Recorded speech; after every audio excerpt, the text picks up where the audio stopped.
Hi friends, Sunitha kitchen and గార్డెన్కి స్వాగతం అండి. ఫ్రెండ్స్, ఈరోజైతే నేను మీకు ఒక అందమైన ట్రీని అయితే చూపిస్తున్నానండి. చూసారా ఫ్రెండ్స్, ఎంత అందంగా ఉన్నాయి ఫ్లవర్స్, చాలా బ్యూటిఫుల్గా అయితే ఉన్నాయండి. ఫ్రెండ్స్, ఈ ఫ్లవర్స్ శాస్త్రీయ నామం ఏంటంటే కార్డియా సెబస్టియన్ అంటారండి. ఇవి ఎరుపు నారింజ కలర్స్లో మనకి కనిపిస్తూ ఉంటాయండి. కొన్ని ప్రాంతాల్లో ఉష్ణ ప్రాంతాలు ఎక్కువగా ఉంటాయన్నమాట. ఈ పువ్వులు సాధారణంగా స్కాల్గెట్ కార్డియా, ఆరెంజ్ గీగర్ ట్రీ లేదా సెబస్టియన్ ప్లాంట్ అని కూడా పిలుస్తారనమాట ఈ పువ్వుల్ని. అంతేకాకుండా ఇది బెరాగ్నేసి మొక్క అండి, కుటుంబానికి చెందిందనమాట.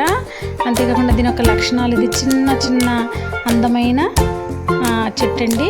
ఇది చిన్న చిన్న పువ్వులు అయితే మంచిగా పూస్తూ ఉంటుందండి. ఇవి సుమారు 25 అడుగుల ఎత్తు పెరుగుతూ ఉంటుందన్నమాట. దీని పువ్వులు చాలా అందంగా అయితే ఉంటాయండి. నారింజ రంగులో 2 అంగుళాల వెడల్పు కలిగి ఉంటాయండి.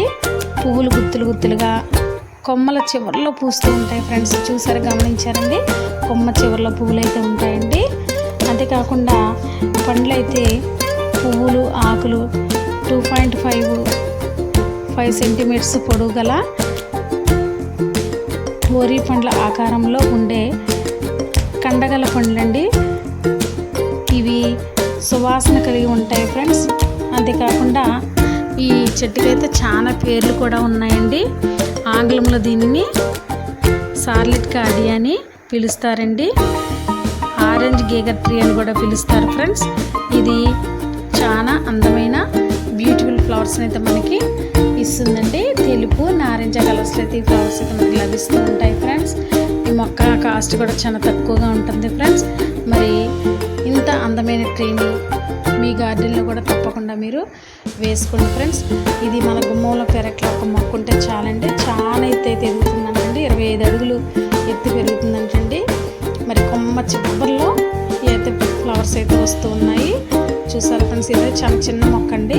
మరి ఇది ఇంకా చాలా పెద్దగా ఎదుగుద్ది అనమాట. పూలు అయితే చాలా అందంగా ఉన్నాయి కదండి ఫ్రెండ్స్. మరి మీ గార్డెన్లో కూడా ఇట్లాంటి మొక్కలు అయితే ఒకటి తప్పకుండా మీరు కూడా వేయండి. ఇంత అందమైన పూలు మీ గార్డెన్లో కూడా ఉండాలని మనస్ఫూర్తిగా నేనైతే కోరుకుంటున్నాను ఫ్రెండ్స్. చూసారండి, అందమైన ఈ పువ్వులు మీ గార్డెన్లో కూడా తప్పకుండా ఒక మొక్కనైతే మీరు వేయండి. వీటి కాయలను కూడా ఫ్రెండ్స్ తింటారంటండి, చాలా టేస్ట్ అయితే ఉంటాయట. ఇవి మంచి రుచి కలిగి ఉంటాయంటండి ఈ కాయలు అయితే. చూసారా ఫ్రెండ్స్, ఎంత బాగున్నాయో. వీటిని చూస్తుంటే చాలా ఆనందంగా ఉంది కదండి ఫ్రెండ్స్. ఈ వీడియోని ఇస్తే please like, share, subscribe. Thank you for watching.